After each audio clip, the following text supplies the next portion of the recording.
How we doing, everybody? Hello, Paley Center. I am Seth Meyers, and I am so deeply excited about the conversation we're about to have. Are you ready to meet our three wonderful panelists? Domonique Burroughs is the executive supervising producer for Hot Ones, where she's worked since season 1 as a crew member, quickly growing into producer roles during season 2. She previously worked as a freelance writer, writing articles for Complex, and later transitioned to a production coordinator for the media company in 2015. Welcome, Domonique Burroughs, everybody.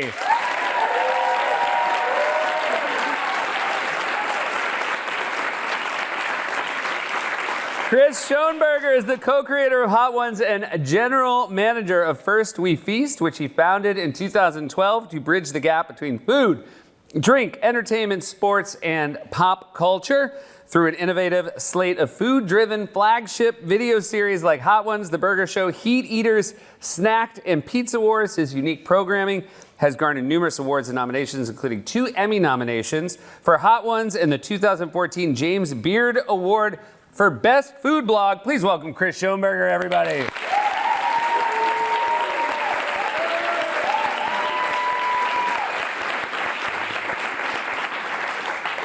This is like introducing someone who formerly tortured you. I guess this is Stockholm Syndrome. They said, would you do that? I'm like, yeah, I actually like my torturer. Sean is the Emmy-nominated host of Hot Ones and has received several internet entertainment awards, including the Shorty, the Lovey, and the Webby. The Chicago native cut his teeth as a Complex news host, where his interviews with the likes of Allen Iverson and Manny Pacquiao made him a favorite of the sports media circuit. His forays into extreme eating, including surviving the world's hottest chili pepper, Pepper X, have made him a beloved voice in the culinary adventure world. Please welcome Sean Evans, everybody.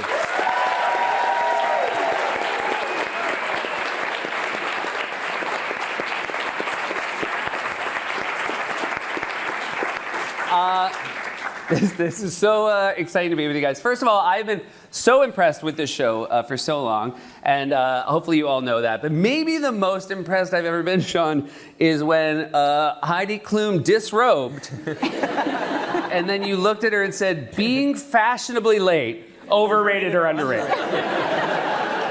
In moments like those, you just, you know this, the walls close in. Yeah. And all you can do is just your first instinct. Yeah. And then just let it go and then see what happens from there. It was, I mean, when you're watching, I assume when you guys are not suffering through what Sean is suffering through, can you not believe your luck when a moment like that happens with Heidi Klum? Just because it's so novel and fun and unlike anything you've had before. Absolutely. I mean, it's like, we got it. That's the moment, And then we don't tell anybody about it, and then it comes out, and everyone's talking about it, and we're like, we knew. Yeah. She felt like, and I imagine now, everyone, because you've done so many of these, comes in with a gameness. Nobody wants to be the person who didn't go for it in the moment. With that said, you never know. With somebody like Heidi Klum, you feel like it could break either way. Could you tell right away? Can you clock right away early in it before they start eating what their level of go for itness is going to be? No, I think it's always something that you gauge in real time because you want to give them the space to do these things, right? But you always have so many plates spinning. I know I'm getting out in front of it a little bit, but we'll have Lupita Nyong'o on next week. And there's a moment in it, in Wing 8, where I almost felt like I was in a dramatic movie scene of hers. Like the tears are flowing down, and I felt really grateful to have that kind of perspective with Lupita Nyong'o. But she was in a serious struggle moment, and in those moments, you're like, well, I want to give them enough space to do the performance that they're trying to do. But then I also, at the same time, want to be supportive, and like tell them that it's like all okay. So there's always that tightrope walk that you're engaged with when you're shooting an episode of Hot Ones. Just like one of the many plates that's spinning during an episode. I know my journey was, at first I thought, oh, it's so cool, Sean's doing it with me, so we're on a journey together. And then halfway through, I'm like, oh, he's crazy. Why did I trust this crazy person who clearly his kink is getting people to buy into this? Guilty. Do you, now I know you're eating it each hot sauce you have no memory, you have no previous experience with. Well, I think what ends up happening is you develop familiarity with it. Yeah. You know, so a lot of the times, the guests that we're having on the show, the spiciest meal that they've ever eaten in their lives is the Hot Ones Gauntlet, and then they're doing it in this bizarre context of being on a TV show. You know, of having all these cameras pointed at them. So in those moments, especially celebrity, which, as you know, it's like this is an image that is as polished as can be just by definition. So in those moments, I guess, I don't know, you just let it exist however it's going to exist, and tightrope walk from there, I guess. So you had the background, you're the hot sauce guy. At what point in your life would people say you were a hot sauce guy? When this show came about. Yeah. But you had a love of it? Did you have a love of it early in life? Yeah, that wasn't my personal brand. Yeah. But it became it. And right. Like when Paul Rudd was on the show and we asked him about, how do you do all these talk shows and people ask you, how did you get into this line of work? It was sort of a meta question like the one Sean asked you. He had this answer that was like, I don't even know if the story I tell is true, and that's how I feel about Hot Ones. Like, I know the influences, but I don't know when it clicked Eureka style. But my dad was an early mail order delivery guy, like Zingerman's and Bailiff's Brutality Salsa and all of these like weird things that he would feed to other parents who would be like, we don't want to come to your potluck. Like, it's crazy. Like, it's insane. Please don't make it spicy. And he would like laugh and go like Cajun style. And so there was that brewing. And then my mom, who's right here. All right. Is British, and I grew up spending a lot of time in England and watching British talk shows, which are very different than American talk shows and very cheeky. And I liked the way that they sort of punctured celebrity. And the real story is we were desperate to come up with a video concept to like save the brand and have jobs. And so hot sauce, breaking down celebrities, felt like a good idea. I sent an email with the pitch and said, I could host it or Sean Evans could, because Sean worked down the hallway for Complex.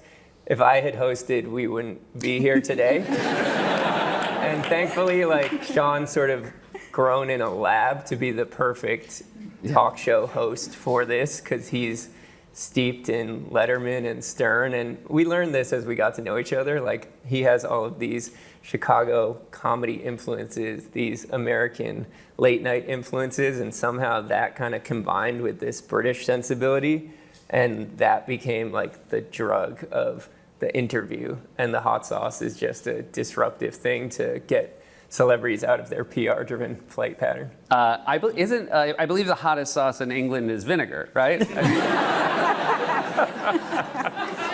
It is. I will say, I do like that. Anybody who does an interview, you can tell. Like, I can watch on my show, and again, it's like I said there. The answer is authentic, but you can watch people run. They're like running the metrics on their answer. You get good at it, and even I do it. And yet that part of you is like the first thing that burns off. Yeah. You just realize you can't. And there was a moment in the Heidi, which I remembered me having, where you ask her a question and she's trying to thoughtfully answer it, and her lips are kind of moving, and she realizes she's too hot to talk anymore. So she just is like, yeah, whatever, good for them. Like, Domonique, are you sort of the one that's trying to put the sauces together? No. Okay. What do you feel like what is the right way, and anyone can answer here, to coat a wing with sauces? That is Dom's Okay, great. expert area. No, I mean, you want it to be covered. I think a lot of times they're with Sean and they're like looking for the part that doesn't have it on it, Right. and we make sure that part doesn't exist. Yeah. You want it to be coated because you want to have the experience. And I think if we played favorites behind the scenes, or we're like, oh, we'll coat this person's less, then when they get through it, it's like you kind of really didn't do it, so everybody's on an equal playing field. What is the most important thing you tell your guests ahead of time? What's the prep you give them? You know, Dom's like the person who pushes people out of a skydiving plane. Like, he really is just the right thing to say. Yeah. And then, but you have a great spiel, I feel like, Yeah. at the table. I think, you know, when someone comes in, there's like a handful of questions that you can pull from. And I start with, you know, how are you around hot sauce? Like, are you someone who naturally reaches for it? You know, like just try to get a gauge of where they're at. And then a lot of the times, it doesn't matter. Like some of the, you know, biggest stars in Hollywood will come in nervous, you know, like naturally into something like that. So I think you're always just kind of taking it by the hand. And then I try to set the tone as someone who's supportive right away. You know, I'm like, here's the deal. We're doing this together.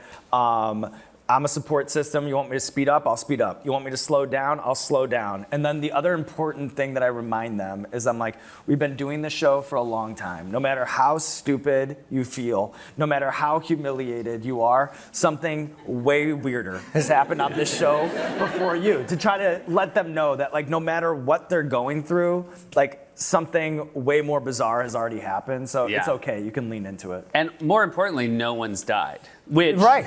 in the middle of it, you do think like, well, I'ma die. There's a panic naturally, you know, especially. How much, I mean, I really, so much of it is not remembering much of it. Yeah, like my yeah, experience, no, you know, that because makes it sense. weirdly feels like time travel because you're so constantly, all I'm thinking is like, I want to be in the future when I'm not feeling this anymore.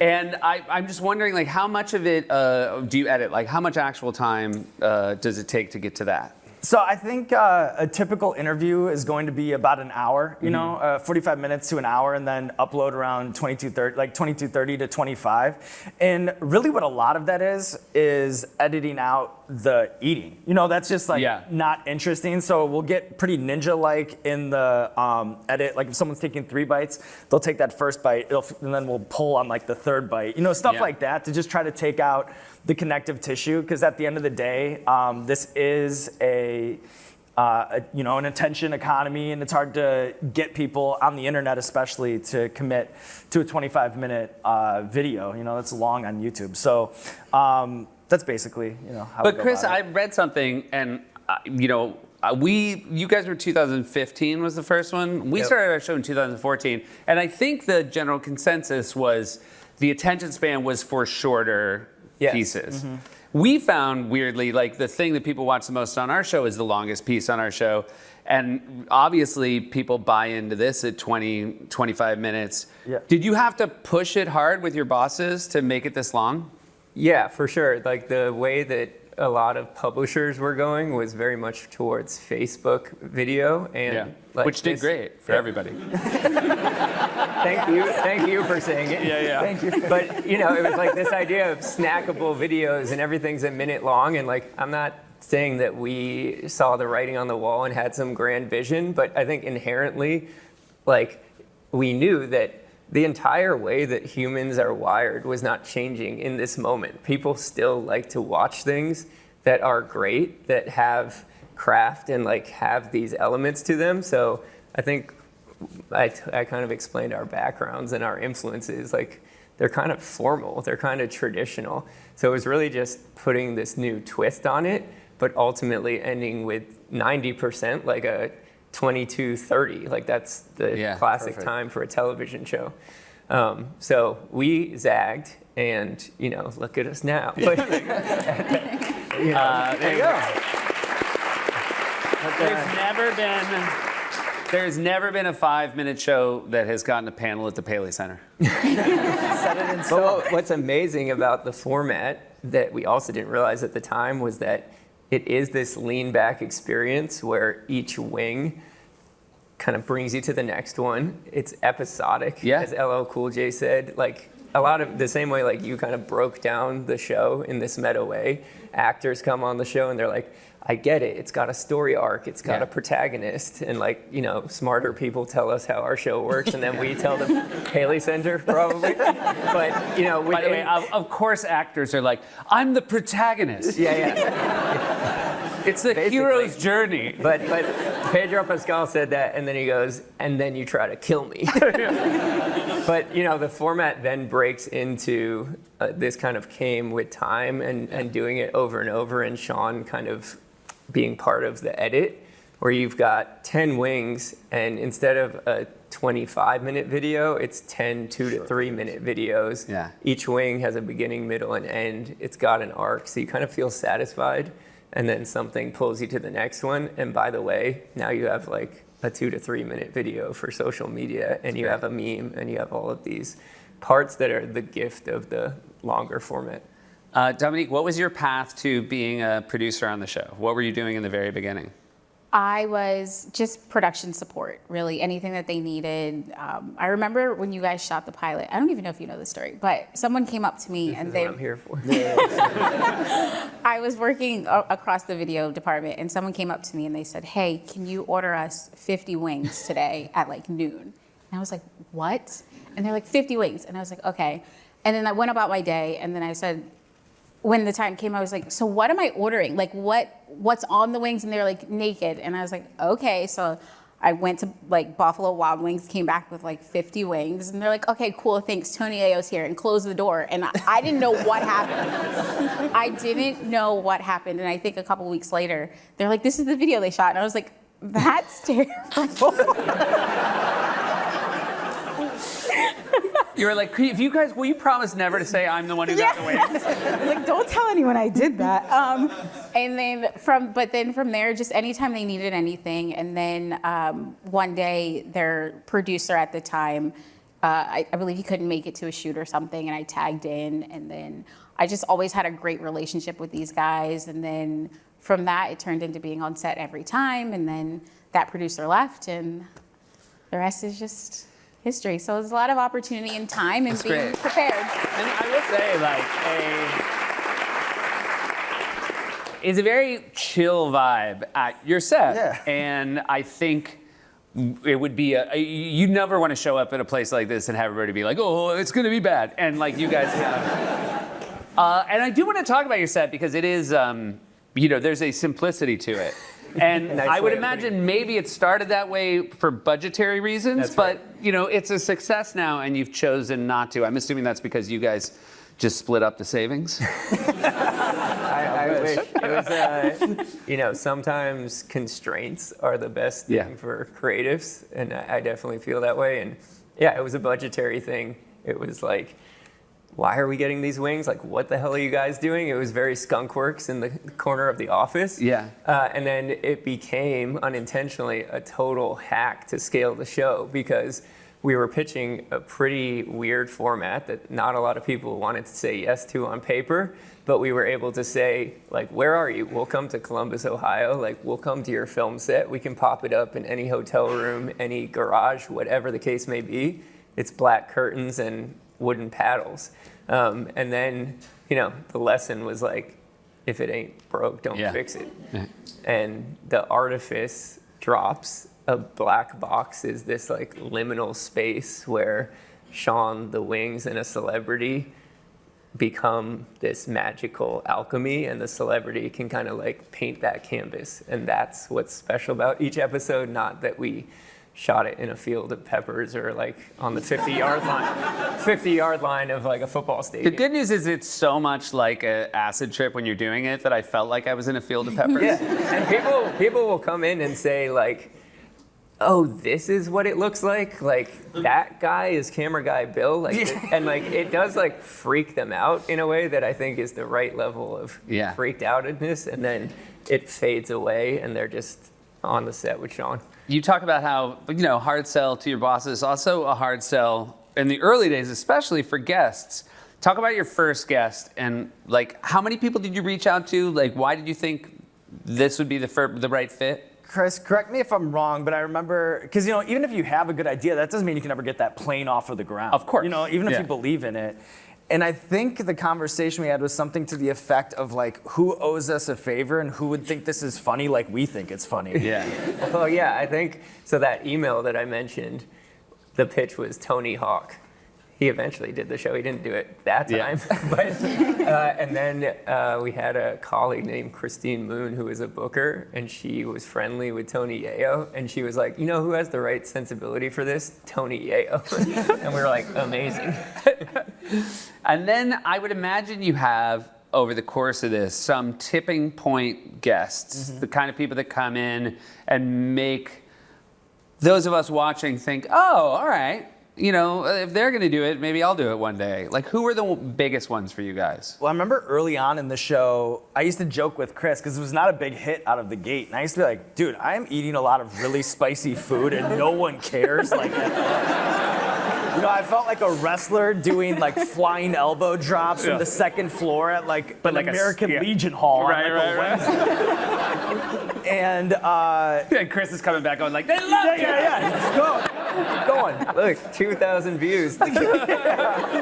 And then we had an episode with Key and Peele, which was like our first real breakout moment. And I remember waking up the next day and seeing these crazy view numbers, you know, like over 1 million views, and being like, well, where's this coming from, you know? And then traced it back to, you know, like the front page of Reddit, and have been like voted to the top of the videos thing. And then we had a shoot with Kevin Hart, which I think unlocked another category. And then we had a shoot, and I still to this day think it's the most important shoot we've ever done in terms of booking, with Charlize Theron. Yeah. And I think like once her co-sign came through, it was crazy how many people after her mentioned her as sort of the baseline for which like they made the decision to do the show or not do the show. Yeah.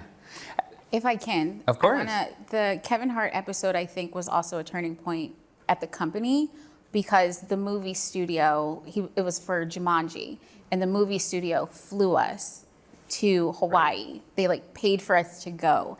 And that was a moment where we were kind of like, we're going to Hawaii. And they're like, you don't have the budget. And we're like, they're paying. So we're going.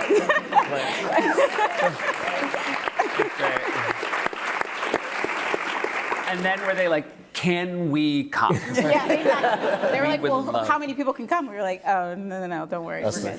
We were talking backstage. I think almost everyone who does the show probably, and now because you've done 350, there's almost nobody who would get asked who wouldn't know at least one person who's done it. I reached out to Dax Shepard and said, should I do this? And he said, it's awful and absolutely. Like, and that I think is what people say, like, it is so worth doing. I get asked about it. I do a Q&A in my show every night, and people often ask me about it, about your show. And Dax said something that I quote all the time. He said, you'll never in your life eat a meal where you know exactly where it is. For like you can literally go, where is it now? You're like, it's right here. But he, you know, the fact was, he was both like, it was awful and it was so memorable and you'll love it. And I've been lucky enough to say that to people as well. Do you get the sense that as much as you tell people you'll be fine, they also want a second source before they show up? You know what? It kind of, you know, we talked about the things that I say in the beginning, and it kind of has me thinking about the things that I say at the end. You know, like if someone is in a tough spot, I'll always say to them, like, I know this sucks now, but wait till you see what this is. Yeah. And you will be so happy that you did this. Like, I know it doesn't seem like it's the case now, but this will eventually be a happy memory. Yeah. And they usually kind of take it at face value. Yeah. On it. Yeah. You're a fucking cult leader.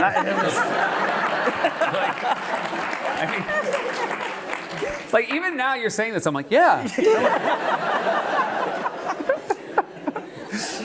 Can you guys each give me a favorite reaction, be it positive or negative, in the body of an interview, where you just the way someone reacted to it? One that stands out to me, and there are a bunch, but Aubrey Plaza snorting milk out of the glass in that kind of moment is something that I'd never seen up to that point, and I don't think I'll ever see again. You know? So when you're 350 episodes in, and then just something that is extremely singular happens, it always stands out in my memory. I think Idris Elba asking me, can you fight Chris? You know, I'll never forget that feeling because I thought he was pretty serious at the time. It was a small room. What you can't see exactly is that was another of these film junket shoots, 4 seasons in London. We couldn't even find a table. We constructed one, and it was like the kids table. Hot Ones was already awkward at the beginning. Now we have 2 tables, but it was like the kids table version, and we were like up on top of him, so there was about 4 feet of space. And can you fight Chris from Idris Elba? You know, Imagine being Idris Elba being so incapacitated that's a better plan for you to fight him than him. Yes. He then, at the end of that shoot, touched his eye before a film premiere. Oh, yeah, I do remember that. I think his team was rather upset. I touched my eye. And, you know, and again, you guys told me not to. But then you right, just... we have it on tape. Yeah. And it was that thing of like... Because the reason you ignore the fact that you've been told not to touch your eyes, you think to yourself, well, it can't get any worse. And then you do, and it gets worse. Do you have a favorite, Dominique? Yeah, I think Shaq. Shaq was so funny, and he's just so larger than life. And if you watch his episode there, like once it gets hot, he starts looking over at me and Chris, and he's like, you lied to me, you lied to me. Because Chris and I the whole time were like, you'll be fine, it's great. And he's like, you lied to me, you lied to me. And I was like, Chris, we gotta get out of here. And he's holding a gallon of milk, and it looks like this. Yeah. You're like, we gotta get a cow. What? Have you ever been? Who were you the most concerned for? Personally, for me, on the other side of the table, Pete Davidson. Yeah. When he was on the show, because there was a sweat that almost looked like, like Patrick Ewing at the free throw line. Yeah. You know, where it's like an inch of sitting water kind of hanging off the face. And he was really going through it, like a hot flash into like a cold shiver. You know, like when somebody gets in that space. And I remember on wing 10, we the last dab, you put a little extra on the last wing, and I remember just grabbing it off of his side of the table and just being like, I'm not allowing you to push yourself anymore. Coolio is sort of an infamous one where he went crazy with the sauce at the end, and it was at this early office we're talking about where there was no real green room. There was just like a glassed-in room that was used by the staff. And he passed out on a couch for about 2 hours while people walked by and did a double take. Like, is that Coolio passed out? So we were very worried. I don't know. There's something. I feel like you're in a pretty good office when people are saying, "Is that Coolio?" Yeah. Like, Dom did make me remember how weird it was. When you said you just like closed the door, and it was like a studio that was right there. Like the bullpen was right there, and it was very like. Something weird's happening in there. Like, shut the door. Like the door would blast open and be like DJ Khaled, like the Kool-Aid man, being like, "Where's the bathroom?" And I always thought about like the people who just work in that office must just be like, "What the hell goes on in that room?" It does feel like an office you work at, and then there's an investigation 20 years later. They're like, "You were there," and they're like, "I didn't know what was going on. What did you think was going on?" Who is your most concerned? Most recently it was Will Smith, because I think something happened with cross-contamination in his eyes, and it was just so painful to watch. Yeah. Like, I know it's painful for him, but it was painful for us to watch. Like, it's like I didn't know what to do. Oh, yeah. And his eyes just started to get puffy and red, and it was like...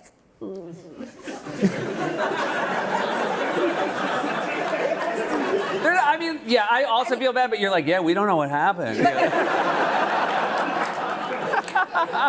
It was so weird, like he just showed up and his eyes got all puffy. All right, so look, the most novel piece of this is obviously getting people to eat these wings, but I would never watch 20 people, I would never watch a person eat 10 wings. I don't think that's interesting. What makes this so wonderful is the interview, and the questions are also, they just seem so different than the questions we've seen these people answer. So can you guys talk a little bit about the work that goes into both the research for the questions and how you select the 10 you're going to ask?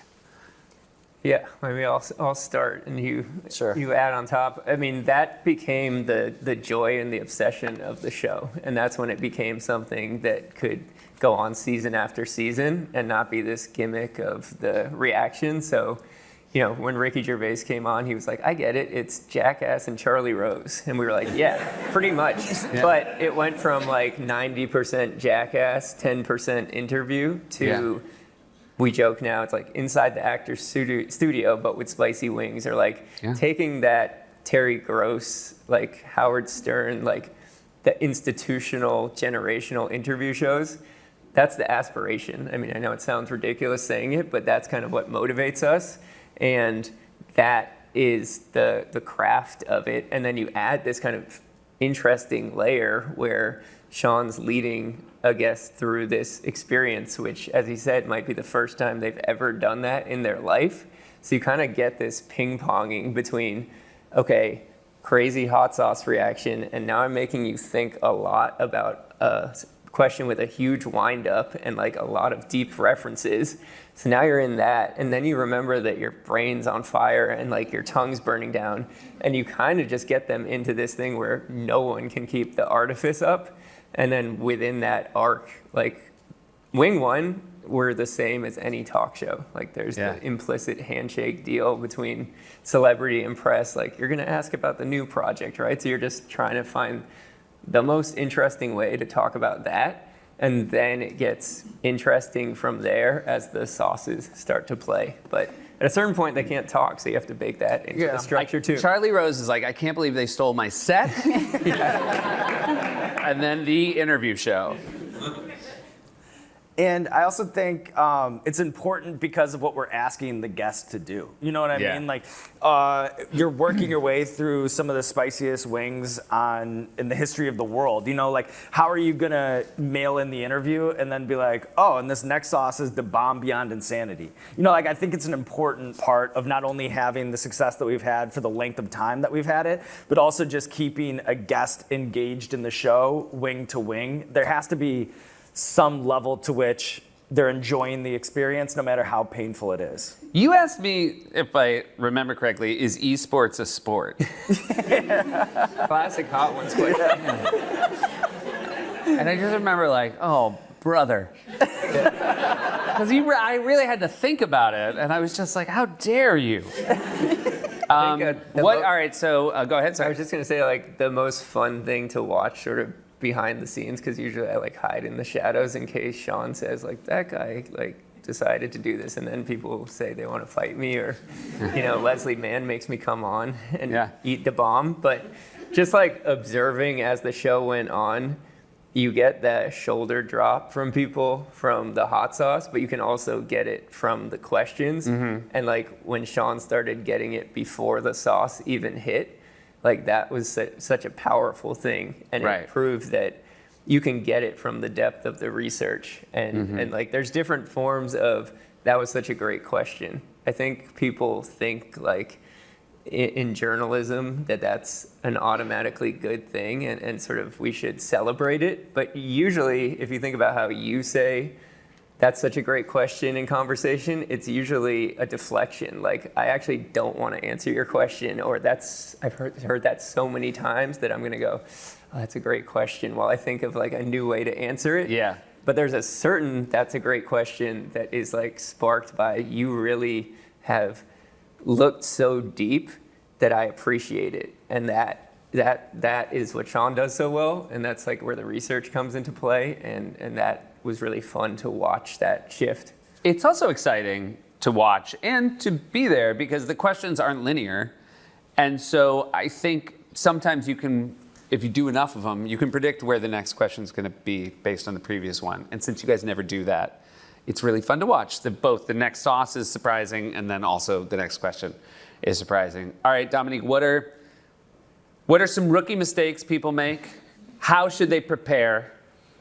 And what are the best ways to counteract how miserable they're feeling? Okay, this is funny. I get this question emailed to me all the time. I thank you so much for not saying, that's a great question. I got you, no problem. By the way, the Paley Center wrote it. I don't want to, I'm not owning that one. Well, one, you're like eating 10 wings, right? So don't come in like having already eaten a meal, you know, because you're going to get full quick, and that's not going to be fun. You're not going to want to eat. And then I've seen people try to coat their stomachs with things, and then a lot of people say, well, what does Sean do? And I said, Sean just shows up and he eats. So, I mean, look, it's obviously the don't touch your eyes, clean under your fingernails after if you're touching them with your hands. Like, you can request a fork and a knife. Like, you can do whatever you want. So people kind of just come in unprepared, but you can come in prepared. But yeah, cleaning your hands underneath the nails before you go to the bathroom, and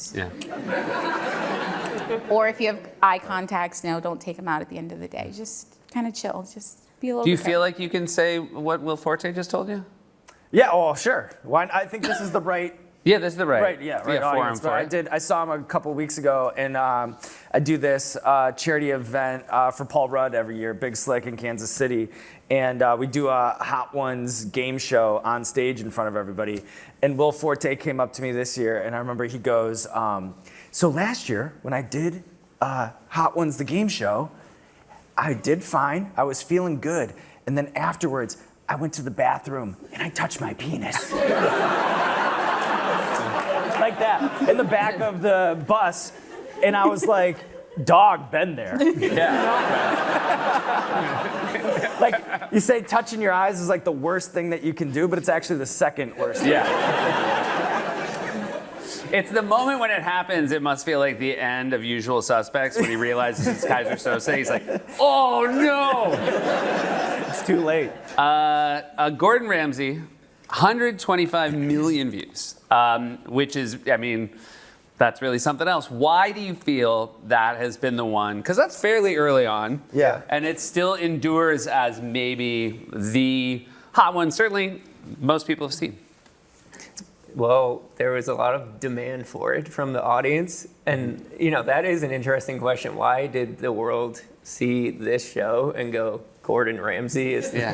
And, I think it's like he's famous on both sides of the pond. He's got shows everywhere, but he's also the person known for effing and blinding and yelling at people. So people kind of wanted to see him suffer. Yeah. And I think that all played into it. But there was just it took us years to get him in the seat. So every video we posted, get Gordon Ramsay, get Gordon Ramsay. Yeah. Everyone on his social media, go on Hot Ones for 4 years of pent up internet demand for this moment. And then Gordon's a showman. So just like Conan, he brought his Mary Poppins bag of tricks, and he had milk that he was squirting in Sean's face. And, he came in, and it was cool behind the scenes. He goes, because you're super intimidated to meet someone like Gordon. You don't know what they're going to be like. He's like, how do we make this big? You guys tell me, I'm here for it. Whatever you want to do. That's fantastic. You mentioned Conan. Conan obviously showed up. I think that is, of recent episodes, it did seem like he raised the bar of what a guest could do. Yeah. We're seeing the effects tonight of now you're going to do something crazy on the show. Yeah, right. So you think maybe Heidi Klum does not take the path she took pre-Conan. We can't know for sure. Conan... But we were saying backstage, you were saying some people are like, well, you can never do another one after Conan because that, but it's kind of going to open up a new chapter where people are going to realize, oh, okay, I can be surprising as well. I think so too. It's naturally a comedy showcase, and there is a lot of elbow room if you want to come in with some sort of a plan. And Conan's wasn't even just that he was going to be big, you know what I mean, or that he was going to drink hot sauces out of bottles. But it's he also brought his physician, Dr. Arroyo. Yeah. Who's maybe not the best doctor, but he is affordable. Yeah. And then he also had a bit where he's, putting chicken wing bones in his jacket, and then I think wore the jacket here for his first official and he wore it on after. Curb. Yeah. I think it needs to go in some sort of broadcasting museum. Yeah. Still got the bones in it. So I think there's just there's a lot of space for you to do something on that set that's just independent of the format of the show or independent of the interview. All right, I don't want to pat myself on the back, but I did clean my wings. Yeah. I'll pat you on the back. Okay, great. Yeah, I cleaned my wings. What percentage do you feel do that, and why haven't you made a patch for people like me to sew on my jacket? One or two a season, I think, Clean. are on a clean. And then there's more than that start off on that path and then taper down that plan the deeper that we get into the interview. That's common. There's always been a tension in how much do we make this like eating competition crazy because it's not really in the spirit. And so when people tapped out in the beginning, we would have a wall of shame, which is now called Walmost Made It. It's been softened over the years, but really the fans will let people know. Like, you Sean don't have always to do says, it. like, I'm not here to police your bites. Like, that's not what this show is about. But as long as you're getting the intended effect and we see what's happening, then everyone's happy. Domonique, I'll ask this, and anybody can answer. Did you guys have any sense that it was coming when Maya did the SNL sketch about Hot Ones? And how did it feel when you saw it? So I didn't know. Okay. But my dad called me and he was like, turn on Saturday Night Live. And I was like, okay. And I turned it on. And he was like, can you believe this? And I was like, oh my gosh, that's really cool. And then, a group chat started, but I'll let Chris, I know you had a little bit of a head I up. believe my friend Mary Kate is here. Love you. So Mary Kate was at the taping of SNL that night and like calls me from like a cab of like people going to a bar being like, they did a Hot One sketch. Like, I don't think it's gonna get cut because she was doing Beyonce. I don't think they cut the Beyonce bit. So we kind of had like an hour heads up, and I remember it was like coming out of the pandemic, and I was with my wife. I'm just gonna shout out everyone who I see, Sarah here, and we were like, oh no, now we have to stay up because if it got cut, we were going to be so upset. But it was, This is the first sketch of the night, though. Yeah, it opened the show. First sketch of the night. I think my real takeaway here is that Dominique's dad's cool enough to watch SNL live. Yeah. Can I ask a question to you? Yeah. As someone who knows the inner workings of Saturday Night Live, like, how do you think that comes to be? Is it just one writer? Yeah, I think. Well, my guess is it's Maya, and there's very few hosts who can do that many impressions. And so you start thinking how we should do Beyonce. Or she maybe says, I'd love to do Beyonce. And then somebody smart says, oh, you know what would be a really, and it's just that, I mean, it is one of those, it's sort of a puzzle piece sketch idea where once you have the idea, it's almost hard for it to go badly. Mm-hmm. Like, it's so good, and especially the very idea of Maya, who is one of the great actors, the idea of her getting progressively more uncomfortable as Beyonce.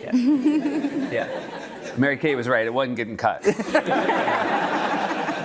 And then you worked against, or I should say, with Maya on her show Loot as yourself. How did you enjoy playing yourself in a Hot Ones sketch? Well, it's awesome, and it should be noted that Maya has now done fake Hot Ones 3 times. And has never done the real show. But yeah, I went and did Loot with her. My memories of it, because in this moment, I remember, the wings hit her and she becomes borderline homicidal, in her reactions to these things. And she's screaming at me. I remember just looking at me and going, oh yeah, Sean, what, did you go to fucking school like that? And would just yell at me through this thing and then afterwards, the sweetest thing is when she yelled at me for a full take, afterwards, in cut, she'd go, Sean, just so you know, this is all play pretend. We're just acting here. I'm not actually mad at you. I don't know. And then I remember, that's equal parts. That's a little sweet and also a little insulting. I know. I'm on a you're TV I know show how right acting now. works. Yeah, I was in a trailer before this. But then I remember afterwards, I said to her, I was like, it'd be kind of meta. When this show comes out, you should come on Hot Ones to promo the show. And she was like, Sean, I love you. We could hang out. We could talk about whatever you want. There is no way I'm eating those wings. So that was my memory of shooting with Maya. Have you ever had shot one that you couldn't air?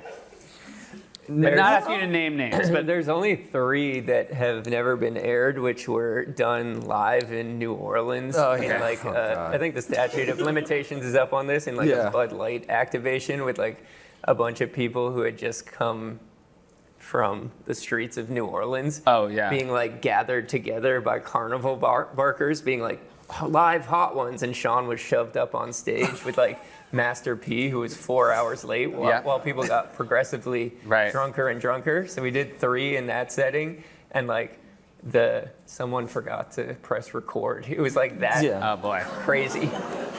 But like, but also a good thing. I was happy they didn't press record. To be honest with you, like. They didn't like shut down the bar like there's a show going on. They just let like the whole thing go. Yeah. So, and not that many people were paying attention to me and Master P up on stage. It was just like I always thought a New very Orleans normal... drunks were famously polite. I'm happy that those... The Ghostface Raekwon one was actually pretty good. Yeah, that was good. good. And then Kenny Smith and Muggsy Bogues. Oh, yeah. Kenny Smith made his daughter eat all the wings. Let's see if we can dig those up. Mic'd up, so it was kind of weird. Yeah. I also want to say you guys have 2 daytime Emmy nominations, and this year the show successfully petitioned to be in the Primetime Emmys Outstanding Talk Series, same category as me. It is such an honor to be. Genuinely.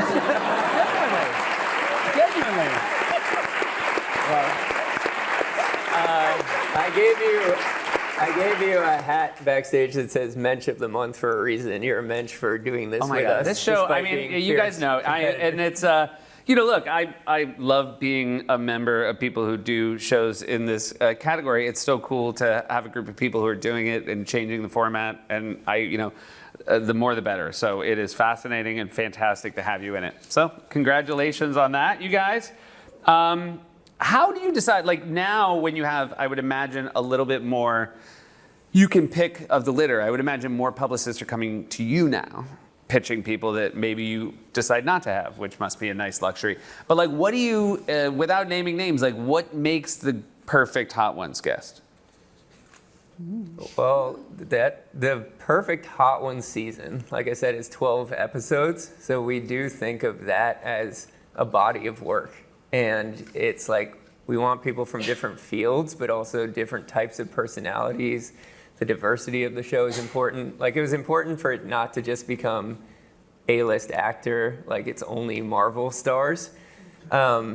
These days, someone's like wantedness to do the show is something that moves the needle. Like when we hear through the grapevine or through their publicist, or now more than ever, people are just going around their team and like DMing Sean directly saying, I don't want this to get lost in translation. Like, I am dying to be on the show. You know, like you can see from the show, if you give yourself to it and you want to be there, that's just going to take it up to the next level. So that's a big part of it. Nothing's worse than somebody showing up to your show for a segment and then right beforehand they go, and what is this? And you're like, oh no. You're like, my team told you were super psyched. I've been through But it that. is a good challenge, and it's nice once in a while to have a guest who doesn't really know why they're there, and their publicist didn't brief them, and then you got. And do you ever watch them fire the publicist live? That was more early days, side eye, or literally people yelled, like stopped looking at you, looked at their team, and went. All right, everybody here, do you want to wish cast one person that you would love to have? Ooh. Ooh. Do you have one, Dom? I mean, well, she's fake then on it, but Beyonce. Yeah, there you go. Yeah. That's Why a not? very good answer. Why not? Well, She's my day drinking answer too. So, There you go. in that spirit, mine is Jay-Z as a personal hero and great interview. And then after my Boston Celtics won the finals, that probably doesn't work here. We got to get Jason Tatum or Jaylen Brown in next season. all right, there you go. They're my Boston Celtics too. Please don't have them on. Why are you messing with a hit? I always like to catch a whale for the fans, you know, like Gordon Ramsay was one of those. So when people really clamor for a guest, I always try to take them off the board. And right now, I think the most requested guest, and for years it has been Keanu Reeves. So there you go. That'd be a fun one to watch. I'd like to, catch a whale. So I'll go with Keanu. We have time for a couple audience Q&As that the Paley Center was nice enough to pull out for me. Hudson asked, what is the taste testing process like when deciding on a season's hot sauce lineup? Well, whole fam is in the building tonight. Our Heatonist teammates over here. All right. Who have been hot sauce partners in the sauces that we make. Noah, who's sitting right there, built an incredible craft hot sauce business, and they are the sommeliers of hot sauce.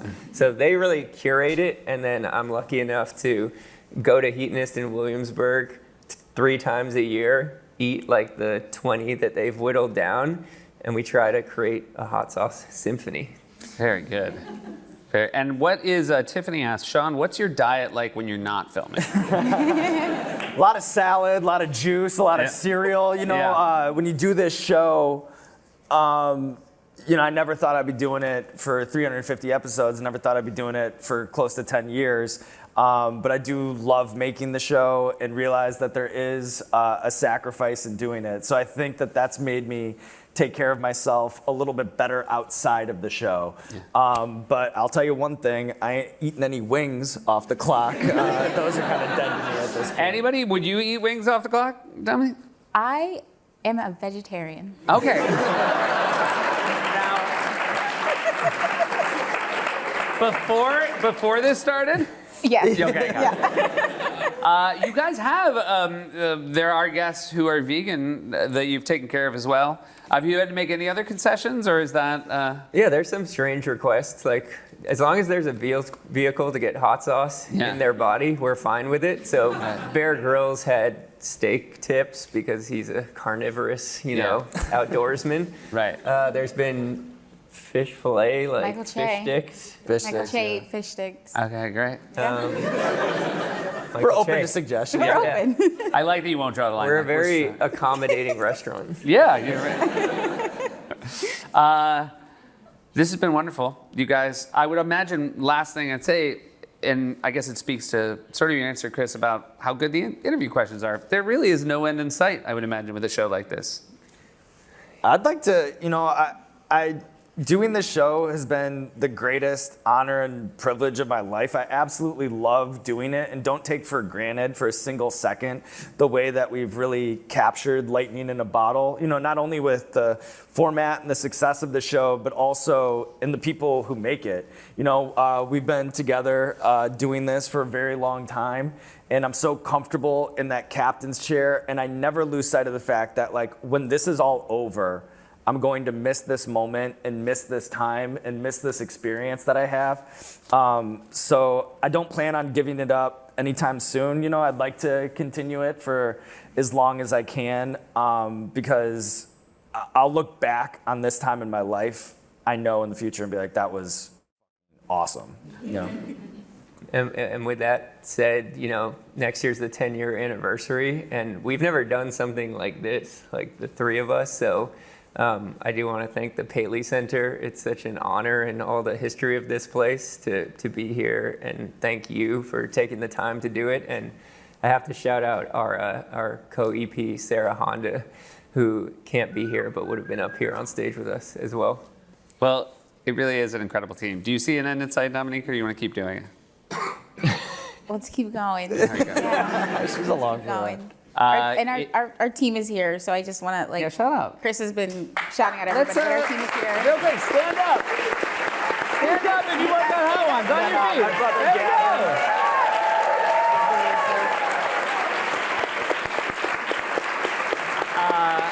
You guys, I was really flattered to be asked to do this. It's been really great hanging out with you. I genuinely would have wanted the answers to all these questions if we were just hanging out in the bar. And yeah, I mean, I've done a lot of shows as a guest, and it is one I will never forget, and I won't forget this either. Thanks so much. One more time for the Hot Ones.